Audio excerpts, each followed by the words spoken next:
அன்பு மாணவர்களுக்கு வணக்கம். மேல்நிலை 2ஆம் ஆண்டு தமிழ் பாடத்திற்கான மொழி பயிற்சி பகுதியை பார்க்கிறோம். கொடுக்கப்பட்ட 4 சொற்களை கொண்டு தொடர் எழுதுக. 4 வார்த்தைகளை அவர்கள் கொடுத்து விடுவார்கள். அதை ஒரு வாக்கியத்தில் அல்லது தொடர் அமைத்து நாம் எழுத வேண்டும். முதலில் நாம் சருகு, விழு, மண், அலை இந்த 4 வார்த்தைகளை கொண்டு நாம் ஒரு தொடர் அமைக்க வேண்டும். சிலர் இதை வரிசையாக அமைக்க வேண்டும் என்பார்கள். ஆனால் நாம் தொடர்க்கு தகுந்தாற்போல் முன்னும் பின்னாக அமைத்துக் கொள்கிறோம். மண்ணில் விழுந்த சருகை அலை கழித்தது. இங்கு காற்று என்பதை நாம் சேர்த்துக் கொள்ளலாம். மண்ணில் விழுந்த சருகை அலை கழித்தது எனவும் எழுத முடியும். காற்று மண்ணில் விழுந்த சருகை அலை கழித்தது எனவும் நாம் எழுதலாம். அடுத்தது விண்மீன், ஒளிர், எரி, விழு. நாம் இதில் ஒரே ஒரு போன தொடரில் 2 வார்த்தைகளை சேர்த்து அமைத்து விட்டோம். இதில் ஒரே ஒரு வார்த்தையை சேர்த்து ஒரு தொடர் அமைத்துக் கொள்ளலாம்.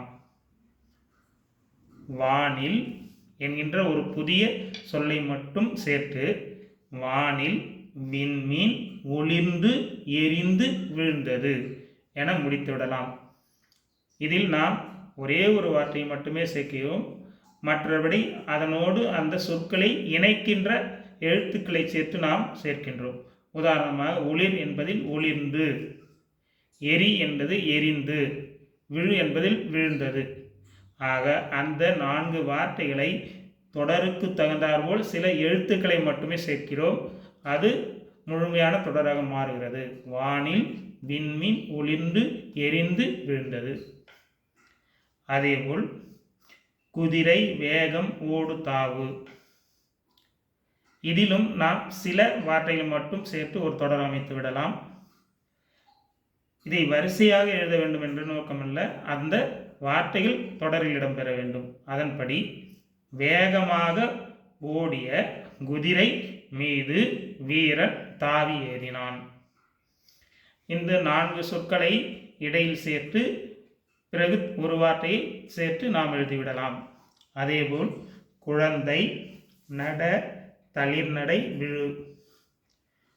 இதை நாம் அதேபோல் 3 வார்த்தைகளை சேர்த்தாலே முழுமையான தொடரை அமைத்து விடலாம். இவை நாம் கற்றறிந்து விட்டால் மனப்பாடம் செய்ய வேண்டியதில்லை, சுலபமாக மதிப்பெண் பெற்றுவிடலாம். குழந்தை தளிர்நடை நடந்து விழுந்து மீண்டும் எழுந்து நடந்தது. ஏனென்றால் குழந்தை விழுந்து விட்டால் பிறகு நடக்க முயற்சிக்காமல் இருப்பதில்லை. நாமும் அதேபோல் வாழ்க்கையில் நடக்கலாம். அதற்காகத்தான் குழந்தை தளிர்நடை நடந்து விழுந்து மீண்டும் எழுந்து நடந்தது. அடுத்தது திரை, கான், கைத்தட்டல், மக்கள். இதில் திரையில் காண்கின்ற காட்சிகளை கண்டு மக்கள் கைத்தட்டல் செய்தனர் என நாம் எழுதிவிடலாம். அதேபோல் வானம், பர, நிலவு, தொடு. இதில் எந்த ஒரு புதிய வார்த்தையும் சேர்க்காமல் சுலபமாக நாம் எழுத முடியும். வானில் பறந்து நிலவை தொடுவோம். ஆக இந்த 4 சொற்களையும் நாம் தொடராக எழுதுவதற்கு 2 முறை அல்லது 1 முறை பார்த்தாலே நாம் தேர்வில் எழுதி அதிக மதிப்பெண்களை பெற்றுவிடலாம். நன்றி, வணக்கம்.